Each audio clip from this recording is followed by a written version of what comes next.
Hello students, हम discuss कर रहे थे convergence of sequence of real numbers. तो उसी क्रम में इस लेक्चर में हम कुछ इम्पॉर्टेंट क्वेश्चंस करेंगे।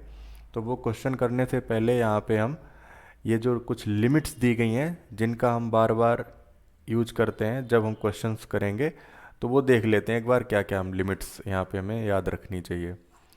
तो ये तो हमारे पास साइन एक्स अपॉन एक्स, अगर एक्स टेंस टू जीरो हम लिमिट लेते हैं तो इसकी वैल्यू 1 होती है। ठीक है, इसको हम प्रूव कर सकते हैं, लेकिन डायरेक्ट इसको याद करने के लिए यहाँ पे मैंने लिखा है कि हमें इतना पता होना चाहिए। ठीक है, नहीं तो हर क्वेश्चन को हम अलग से यहाँ पे सॉल्व कर सकते हैं। अब ये हमारे पास इंपॉर्टेंट रिजल्ट हो जाता है। इसमें क्या है कि 1+1/an और पूरे की पावर क्या है bn, तो इसकी लिमिट क्या होगी e⁻, limit n tends to infinity, यहाँ पे जो लिखा है और ऊपर जो पावर, इन दोनों का मल्टीप्लिकेशन, मतलब मल्टीप्लाई करेंगे तो bn/an आ जाएगा। तो जब भी कभी हमें इस तरह का स्ट्रक्चर मिलता है 1+1/an⁴ तब हम वहाँ पे यूज करेंगे इस टोटल को, e⁻, लिमिट ले लेंगे n tends to infinity bn/an। तो ये हमारे पास एक इम्पॉर्टेंट, और थर्ड जो लिमिट है वो इसी का केस है, सेकेंड वाली लिमिट का। ठीक है, अब यहाँ पे 1/an क्या हो गया, 1/n, 1/n में मल्टीप्लाई जब n होगा तो n से n कैंसिल, 1 बचेगा, तो e⁻1 वही मिल गया। और इसको हमने किया ही है कि n⁻1/n है तो इसकी लिमिट 1 होगी। अब यहाँ पे हमारे पास ये कुछ केस r की वैल्यू पे डिपेंड करेगा, n टेंस टू इन्फिनिटी ले रहे हैं और r की पावर n, तो लिमिट 1 तो होगी जब r इक्वल्स टू 1, जब 1 पुट कर देंगे 1 की पावर n तो 1 ही लिमिट मिल जाएगी। अगर मैं यहाँ पे r की वैल्यू लेस देन 1 लूँ, ठीक है, मॉडुलस ऑफ लेस देन 1, इसका मतलब क्या है कि r हमारे पास -1 से बड़ा और 1 से छोटा, तो यहाँ पे इसकी लिमिट 0 मिलेगी। तो ये लिमिट हमें क्या मिलेगी, 0। अगर r greater than r equals to 1 है तो इसकी वैल्यू जब r पॉजिटिव होगा तो प्लस इन्फिनिटी मिल जाएगी, जब निगेटिव होगा तो वहाँ पे प्लस इन्फिनिटी n की वैल्यू पे डिपेंड करेगा। तो ये r के ऊपर कंडीशन है। अगर r -1 और +1 के बीच में है तो ये इंपॉर्टेंट है, बीच वाला केस। तो ये हमें याद रखना है, जब r की वैल्यू 1 से छोटी और -1 से बड़ी है तो ये वैल्यू लिमिट 0 होगी। अब यहाँ पे लास्ट में क्या है कि ये देखो nth रूट ऑफ p है, इसका मतलब क्या है, इसको हम इस तरह से भी लिख सकते हैं p⁻1/n, तो ये फोर्थ केस बन जाएगा।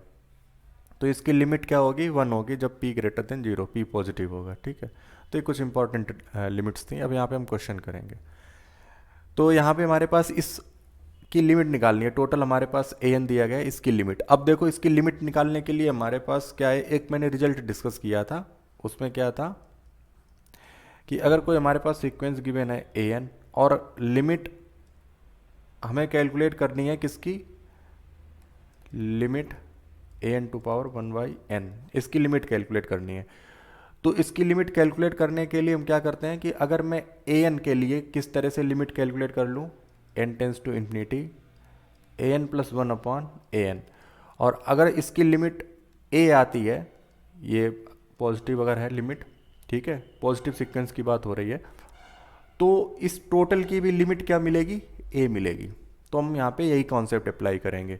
हमारे पास क्वेश्चन का फॉर्म क्या है, यहाँ पे इस तरह से पावर 1/n है, तो हम इस टोटल की अभी लिमिट नहीं कैलकुलेट करेंगे, जो पावर के जिस पे पावर लगी है उसकी लिमिट कैलकुलेट कर लेंगे, मतलब ये वाली लिमिट हमें कैलकुलेट करनी होगी। तो यहाँ पे हम an क्या मान लेंगे, an बराबर n⁻n/n, और an+1 क्या हो जाएगा, n+1 हो जाएगा हमारे पास, n की जगह n+1 पुट कर रहे हैं बस, तो n की जगह क्या किया, n+1 पुट कर दिया। अब हमें लिमिट निकालनी है, limit n tends to infinity an+1/an। तो an+1 क्या है, ये टोटल एक्सप्रेशन, इसको यहाँ पे सब्सटीट्यूट कर दो, n+1/n+1/n+1 अब देखो जब अपॉन में इसको रखेंगे, इसको अपॉन में रखेंगे तो क्या होगा कि n⁻n का टर्म नीचे रहेगा और फैक्टोरियल वाला टर्म n⁻⁴ ऊपर पहुंच जाएगा। तो इस तरह से कर लिया। अब यहाँ पे इसको मैं थोड़ा सॉल्व करना है, और यहाँ पे रहेगी हमारे पास ये limit n tends to infinity. ठीक है, तो ये मैं देखो क्या मिलेगा, limit n tends to infinity, अब यहाँ पे हम देखो किस तरह से इसको सॉल्व कर सकते हैं। पहले तो हम फैक्टोरियल को कैंसिल कर लेते हैं, n+1 टू पावर n+1। अब n+1 फैक्टोरियल है तो यहाँ पे हम इसको लिख सकते हैं n+1 बाहर ले लिया और n फैक्टोरियल लिख सकते हैं। तो फैक्टोरियल के बारे में हमने देखा था कि अगर हम कोई फैक्टोरियल जैसे 4 फैक्टोरियल लिखा है तो इसको क्या लिख सकते हैं, 4 इंटू 3 फैक्टोरियल। ठीक है, तो वही यहाँ पे किया है, n+1 फैक्टोरियल लिखा है तो n+1 को बाहर लिया और एक यहाँ पे कम कर दिया तो n बचा, into n factorial upon n to power n। अब देखो यहाँ से क्या क्या कैंसिल होगा, n फैक्टोरियल से n फैक्टोरियल कैंसिल हो गया। अब यहाँ पे पावर क्या है, n+1 की पावर 1 है और इधर क्या है, n+1 की पावर n+1 है, तो एक पावर कम हो जाएगी इधर से, तो क्या मिलेगा, टोटल हमें मिलेगा limit n tends to infinity n+1 की पावर n अपॉन n की पावर n। इसको और कैसे लिख सकते हैं, limit n tends to infinity n+1 upon n की पावर n। तो ये अपॉन में भी पावर n थी, ऊपर भी पावर n, तो टोटल की पावर n कर लिया। अब इसको और कैसे लिख सकते हैं, limit n tends to infinity 1+1 n की पावर n। अब यहाँ पे देखो ये हमारे पास किस तरह से लिमिट बनी, ये जो था हमने, हाँ ये से थर्ड एग्जांपल यहाँ पे ये लिमिट ली थी उसी तरह से बन गई, तो इसकी लिमिट क्या आ जाएगी, ई लिमिट आ जाएगी, दिस बराबर ई। अब हम यहाँ पे यही स्टेटमेंट अप्लाई कर देंगे कि अगर इसकी लिमिट ए थी तो इस टोटल की लिमिट क्या हो जाएगी, वो भी ए हो जाएगी। दिस इम्प्लाइज क्या मिलेगा, limit n tends to infinity n to power n upon n factorial की पावर 1/n बराबर क्या मिलेगा, e। तो इस तरह से हमने क्या किया, देखो कितनी आसानी से हमने इसकी लिमिट कैलकुलेट कर ली। तो कभी भी अगर 1/n पावर में है तो हम क्या वाला, क्या यहाँ पे हम अप्लाई कर लेंगे, हम इस तरह से इसको अप्लाई कर सकते हैं। ठीक है, और ये क्वेश्चन यहाँ पे जो दिया गया है ये भी उसी तरह से पावर 1/n। तो an मैं यहाँ पे बता देता हूँ, an बराबर हो जाएगा 3n factorial upon n factorial two power 3, और an+1 क्या हो जाएगा, an+1 हो जाएगा, n की जगह हमें n+1 पुट करना है, n+1 और ये total factorial upon n+1 factorial की पावर 3। तो वही हम क्या लिमिट कैलकुलेट कर लेंगे, limit n tends to infinity an+1 upon an। इसको कैलकुलेट कर लो, इसकी जो लिमिट आएगी वही इसकी टोटल की लिमिट हो जाएगी। ठीक है, अब यहाँ पे हमारे पास कुछ इंपॉर्टेंट थ्योरम के स्टेटमेंट हैं। देखो यहाँ पे हमारे पास काफ़ी सिंपल स्टेटमेंट है, कोई सीक्वेंस an दी गई है और इसमें लिमिट कैलकुलेट की गई an+1 अपॉन an और वो लिमिट l के इक्वल आई है। अगर ये limit less than or equals to 1 है, अगर ये limit modulus of less than or equals to 1, मतलब लिमिट हमारे पास -1 और 1 के बीच में अगर मिलती है, ठीक है, तो ये सीक्वेंस जो लिखी है वो 0 पे कन्वर्ज करेगी। इसका मतलब ये है कोई सीक्वेंस दी होगी, हमें क्या कैलकुलेट करना है, limit an+1 upon an calculate कर लेना है। अगर ये कोई लिमिट हमारे पास l आ गई और वो l -1 और 1 के बीच में है, तो an जो सीक्वेंस का nth टर्म है उसकी लिमिट 0 पे जाएगी। सेकेंड में क्या है, अगर लिमिट जो l आई है वो ग्रेटर देन 1 आ गई, ग्रेटर देन 1 आ गई, तो लिमिट जो सीक्वेंस है वो कहाँ पे कन्वर्ज करेगी, इन्फिनिटी पे। ठीक है, तो an की वैल्यू इन्फिनिटी पे कन्वर्ज करेगी। अब यहाँ पे हमारे पास देखो एग्जांपल लिया है 2 टू पावर -n और n स्क्वायर लिया, तो अगर मैं इसकी लिमिट अभी डायरेक्ट कैलकुलेट करूं, limit n tends to infinity, देखो n स्क्वायर अपॉन 2 की पावर -n है तो इसको नीचे ला सकते हैं, 2 की पावर n। जब इन्फिनिटी पुट करेंगे तो ये भी इन्फिनिटी हो जाएगा, अपॉन में भी इन्फिनिटी हो जाएगा, इन्फिनिटी अपॉन इन्फिनिटी। तो अभी लिमिट नहीं हम इसकी कैलकुलेट कर पा रहे हैं, तो हम क्या करेंगे कि इस टेस्ट को अप्लाई कर लेंगे, इस थ्योरम के स्टेटमेंट को। तो अब हमें क्या करना होगा, हमें करना होगा कि an बराबर हमारे पास दिया है n स्क्वायर अपॉन 2 की पावर n, और an+1 मतलब क्या हुआ, n की जगह n+1 पुट कर दो, 2 की पावर n+1।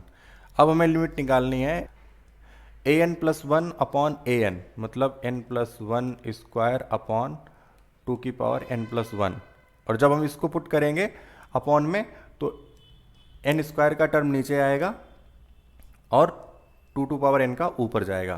तो इसको देखो थोड़ा सिंप्लीफाई कर लेते हैं, किस तरह से करेंगे, limit n tends to infinity n+1/n का ये स्क्वायर हो जाएगा इनटू, अब यहाँ पे देखो ऊपर हमारे पास 2 की पावर n और अपॉन में क्या हो जाएगा 2 इंटू 2 की पावर n, तो 2 की पावर n से 2 की पावर n कैंसिल हो जाएगा, limit n tends to infinity, अब यहाँ पे क्या मिलेगा 1+1/n स्क्वायर इंटू 1/2। अब जब लिमिट अप्लाई करेंगे देखो, लिमिट हम n की जगह इन्फिनिटी पुट करेंगे, तो जब यहाँ पे इन्फिनिटी पुट करोगे इस टर्म में तो 1/इन्फिनिटी 0 हो जाएगा, तो टोटल लिमिट मिलेगी 1/2, और ये क्या है लेस देन 1 है, लेस देन 1 है, तो लेस देन 1 होनी चाहिए। यहाँ पे क्या है लिमिट अगर लेस देन 1 है तो an है उसकी limit, this implies from theorem, जो थ्योरम है उससे, अगर एग्जाम में क्वेश्चन आता है तो थ्योरम का स्टेटमेंट लिख देंगे फ्रॉम थ्योरम, यहाँ पे हम अगर इसको 1 बोल देते हैं थ्योरम 1, वी हैव, हमें क्या मिला limit n tends to infinity 2 की पावर -n स्क्वायर बराबर 0, तो ये हमारे पास इस तरह से ये क्वेश्चन हो जाएगा। ठीक है, तो यहाँ पे ये हमारे पास मैंने एग्जाम्पल्स लिखे हैं, इनको तुम ट्राई करना, इसको तो कर ही लेना वो पहले जैसा है। अगर इसकी बात करते हैं यहाँ पे क्या है कि show that for any number x limit n tends to infinity x to power n upon n factorial क्या होगा वो 0 के इक्वल होगा, तो x की किसी भी वैल्यू के लिए ये हमारे पास क्या होगा 0 पे कन्वर्ज करेगी ये लिमिट।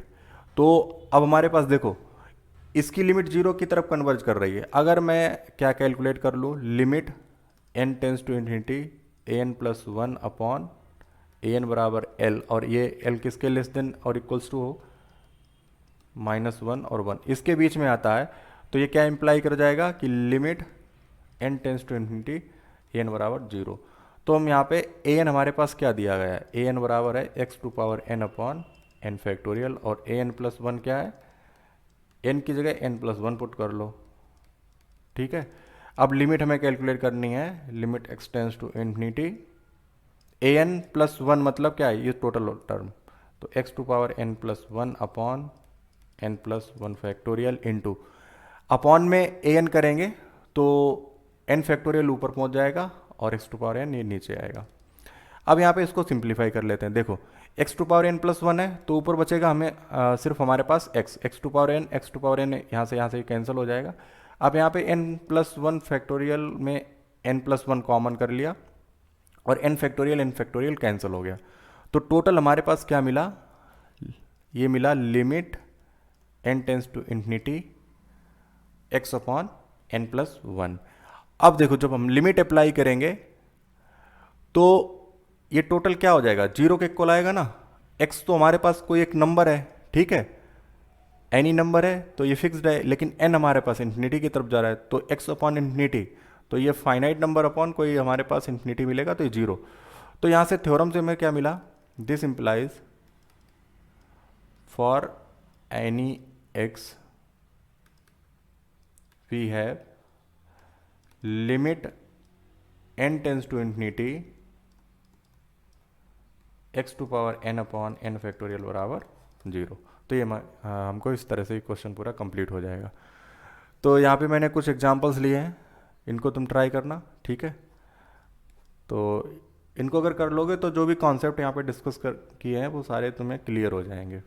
तो इस लेक्चर में इतना ही, नेक्स्ट लेक्चर में हम कुछ और एग्जांपल्स और कन्वर्जेंस की प्रॉपर्टीज डिस्कस करेंगे। Okay, thank you.